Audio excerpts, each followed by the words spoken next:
Afternoon. Have you seen this absolutely crazy clip of this Ford Mustang Mach E in the USA? Check it out. It basically goes out of control. The guy can't use the steering. He's praying at the wheel, desperately trying to get control of the vehicle. He's going along the concrete abutment in the middle of the road. The guy's filming because he just can't believe what's happening. The car is clearly out of control, and then it reaches the end of that concrete kind of divider, goes across the road because clearly the steering is stuck on full right hand lock. I don't know why he can't brake, but clearly he can't brake, clearly he can't steer, and then he goes flying across the road and is hit by a red vehicle that then flips over. Pretty horrendous clip there that was put in the Burnt EVs group, and I wanted to sort of get that out with you this morning as well. Oh look, and then my YouTube feed gives me a Volvo 940 drifting nicely up a hill. Lovely. Right, so we are obviously back in the Burnt EVs UK Facebook group. It's heavily censored and shadow banned, but if you can find it and join it, it's a great resource for general net zero EV electric car, a bit of everything actually. It's a good group that kind of like shares stories from all over the place. A lot to do with fires, not exclusively fires. It did start as that, but now it is a little bit of everything. Another one that was shared is this video here. I'm not convinced that this is real. So this is a lady who is allegedly trying to fill a Tesla with petrol. I don't know if this is one of those clips that someone did specifically to get views on TikTok, but if it's real, it's hilarious. Maybe some of you will know whether or not this is real. It could be that she just rented it, but it seems odd to me that it's on a 67 plate, so it's obviously an older Tesla. So I would say that that was fake news, as Donald Trump would say. And then there's this one as well. This is interesting. This has been shared. This is a video of an EV that's clearly on fire in China. And it says that when an EV catches fire, the automakers are asking the fire service to remove the logos to protect the brand image. And if you look at the video, it does look like the fire is coming from the front underneath of the vehicle. And the guy at the back with the pickaxe does seem to be removing the badges. Again, I'm happy to sit on the fence on this one and be corrected. That might not be what's going on, but it does certainly look to me like that could well be the case. So that's the videos that we've got for today. Now let's dive into some of the other stories that have been posted in the Burnt EVs UK Facebook group since I made my last video, which to be honest was only a week ago, so it's surprising how many there are. You got this one here from Steve. I knew this was coming. What's the bet? Others will make you pay to keep your EV secure. So this is a story from neowin.net. Hyundai wants Ioniq 5 customers to pay for a cybersecurity patch in a baffling move. And Michael says, electric vehicles, the gift that keeps on giving, taking your hard earned. So obviously Hyundai need a cybersecurity patch because we know that these EVs can be hacked. And Hyundai, for some reason, want people to pay for that. Surely that would be free, but that would make sense. And we don't live in a world that makes sense anymore. Next up, we've got Wayne posting this one. This is the undercarriage of a BYD Seal, which looks like it's easily damaged due to scraping over road humps. Anyone else face the same issue? Now, I've seen a couple of posts on these BYDs where the undercarriage seems to come apart a lot easier than you would expect. So that's quite an interesting one to look out for. Can I also say as well, I don't mind the look of the BYDs. We were down in Gloucester yesterday and a BYD came past us on the motorway. I think it might have been a Seal. And yeah, fair enough, they copied the Porsche Taycan and made it a bit squatter and a bit fatter and a bit shorter. But I don't hate it in terms of, you know, a car design. It looks all right.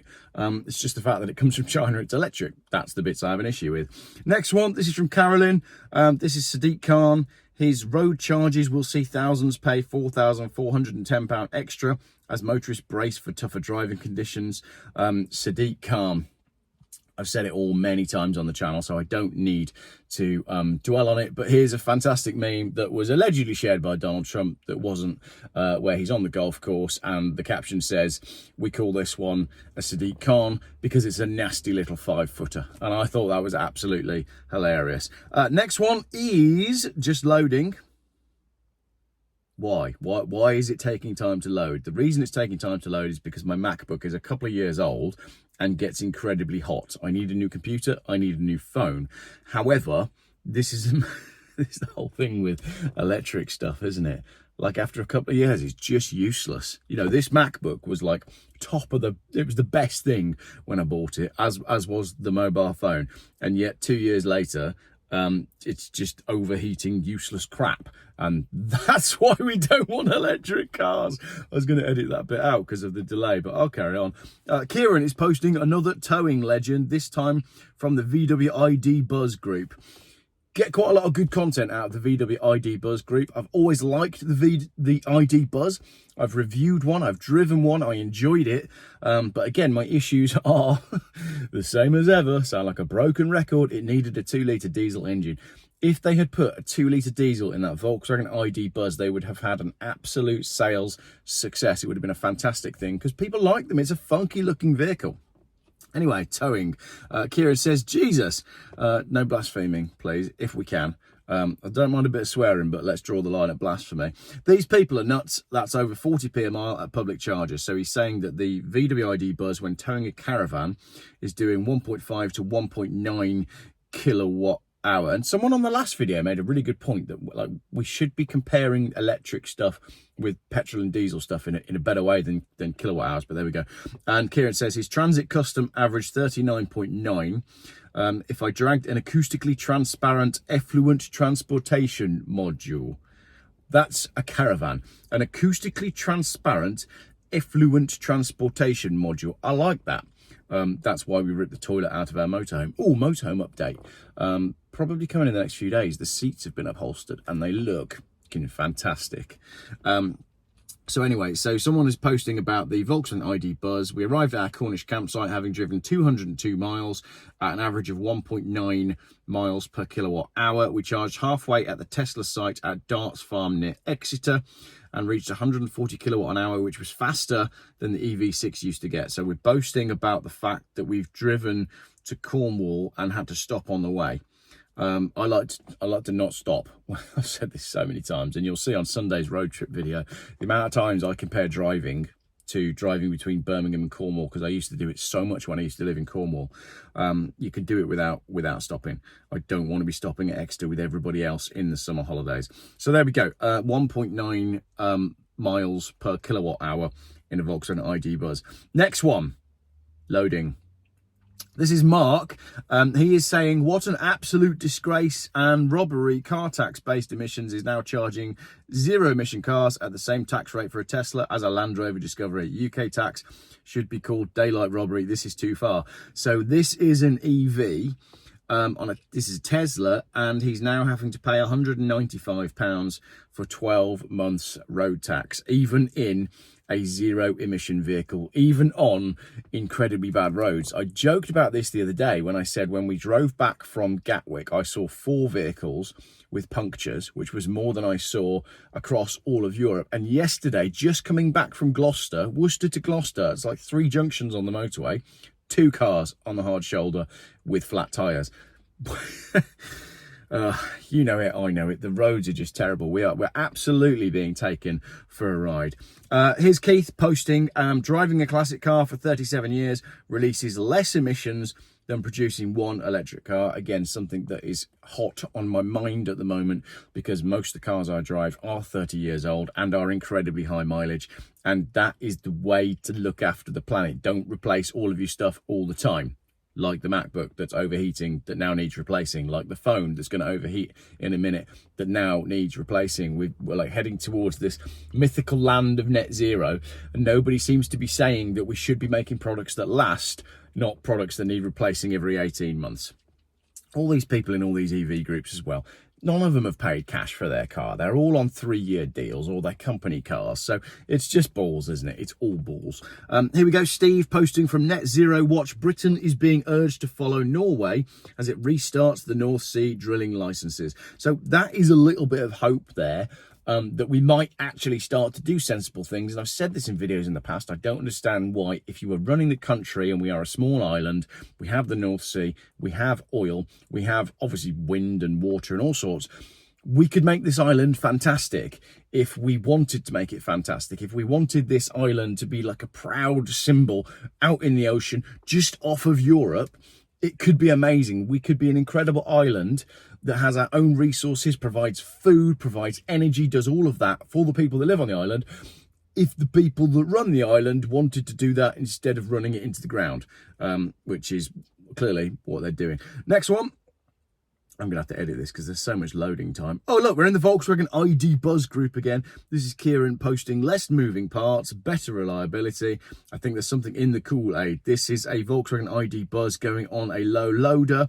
Electrical shutdown, no drive, lots of warning lights. And when you go into that post in the ID Buzz group, there's quite a lot of other people saying, oh yeah, that happened to me as well. And then their car was away for months and months and months and they got no updates from Volkswagen and it took forever to fix it, if indeed it could be fixed. Another one, this is a chap saying, I was putting £520 of diesel in a month and now £30 of electric works great for me, great deal. Octopus Energy have replied saying, glad to hear that. Your drive pack is working well for you, Gav. Lee thinks he had a hole in his tank. However, I need to stand up for the evangelists here for a moment. When we got to Gatwick, as I said, because we left the car in Bulgaria, flew home, hired a car from Gatwick, drove back to Worcester. We had a taxi to take us from our Gatwick hotel to the hire car, and that was a Tesla Model Y. And I got chatting to the gentleman in the Tesla Model Y, and he was saying as a taxi driver, he was previously spending £500 to £800 a month on fuel, and with his Tesla, he's now spending more like £30 a month. So the numbers do stack up. However, this was interesting. Those Tesla Model Ys are a shade over 40 grand, depending on the spec. Uber gave him £5,000 to go electric, and then the government and Tesla gave him another. It worked out that he got £11,000 discount off of a £40,000 car to buy it new. Why are Uber paying their taxi drivers to bias them into a certain form of propulsion? It doesn't seem to make sense to me, but clearly they're in on it, and we know that because we know that Uber is run in the same scummy way that all of these big companies are run. Another one, and this one is hilarious. I might have featured this before in a Burnt EVs video, but it's just worth doing again. Listen to this. Last month, I was sideswiped by an e-scooter and insurance totaled my 2024 Foundation Series Cybertruck. I had it delivered last January, all in for $198,000. So this is at the time when everybody wanted a Cybertruck and they were commanding a massive premium. Richard from Challenge the Road would call it overs, i.e. cars are changing hands for over the recommended retail price. So he's paid a broker in California to find a Cybertruck and ship it, and that was $50,000 plus fees and taxes, which was reasonable at the time, seeing how limited they were. Allstate, insurance company, isn't covering that and is hitting me with the depreciation, as you would expect, because your insurance usually pays out on the market value. Insurance are only offering $77,000 fair market value. I still owe $171,500. So the written off Cybertruck is leaving someone $100,000 upside down on their finance agreement. Personally, I just think this person is quite clearly an idiot. If you're happy to pay $50,000 above the price to get your Cybertruck, but then you can't afford it when you have to take a hit, you're doing something wrong there with your maths. Next one. Kieran, this is an interesting one. Terrifying car crash in Sydney sees a Tesla Model S plunge off the roof of a multi-storey car park. Shocking onlookers, and against the odds, 2 occupants survived the dramatic fall. That is pretty awful. We've seen in the UK, there was the electric Ford Transit that was, I think it was in my last video, that went through the wall of a multi-storey car park. It happens with an electric car. Instant torque, which means when you hit the wrong pedal, you're going to go through whatever's in front of you, which hopefully is not a child. Although there are still those 2, there's a number of children that have been killed tragically in the UK by cars, and we're not getting answers from the government. There's the one in London where the Land Rover Defender, went through the school and killed 2 little girls. We haven't had proper answers on that. The media's gone quiet on it. And the other one was the one in the Lake District, I think in Cumbria, where a electric BMW allegedly accelerated involuntarily and killed a child on I think it was a football pitch. Again, media blackout. Like, where have those stories gone? We haven't seen anything for ages. Next one, this is Nick, and he's posting from Fleet News. Cars are lasting longer and it's hindering electrification, finds the RAC. Sorry, from greenfleet.net, because we're realizing that older cars are perfectly good enough to use daily. 2000 BMW 530 diesel, perfect car, great looking car. You'll have to pay more for tax because of government legislation, but this car will last if you look after it.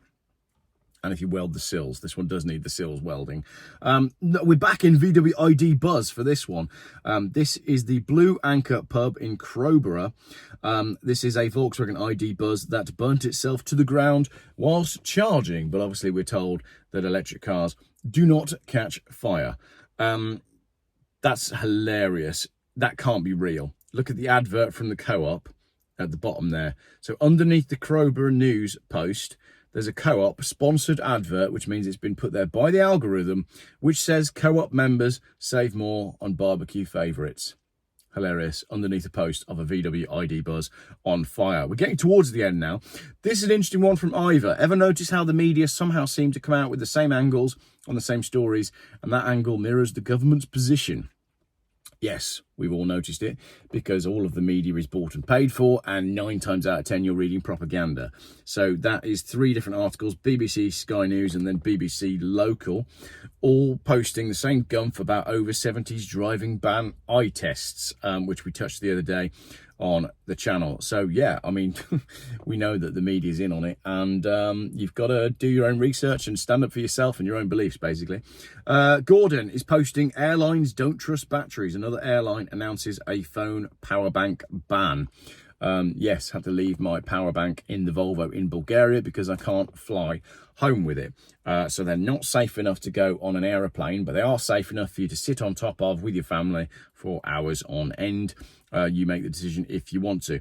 Another one here with a violent Tesla Model 3 crash, this time into an overpass in China, which has reignited debates about the company's safety standards while fueling a wave of conspiracy theories online.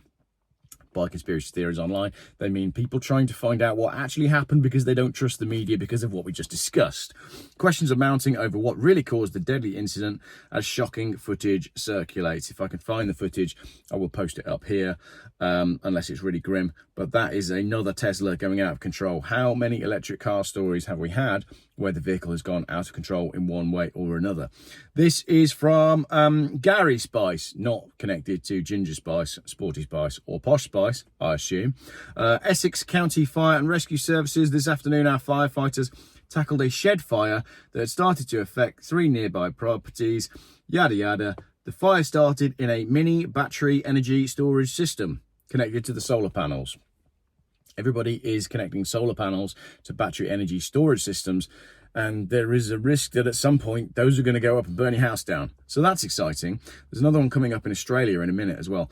This is Steve posting, saying critics say the sales ban on new gas-powered cars will handicap the already struggling European automakers, as Mercedes-Benz CEO wants a reality check, saying that the petrol engine ban will collapse the market. Already happening. We're seeing it happen. I've been documenting it happen on my YouTube channel over the last few years. Now, here is that Australia one. Australia has flipped the switch on the world's most powerful battery and is just getting started.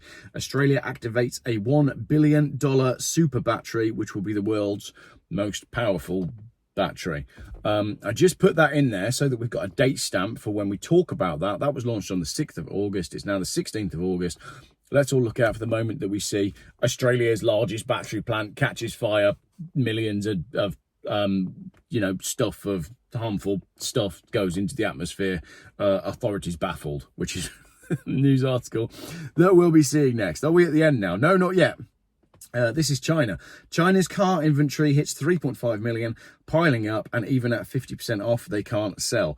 China is making more cars than they can sell. And actually, at that moment, that's going on in the housing market, both in the USA and the UK.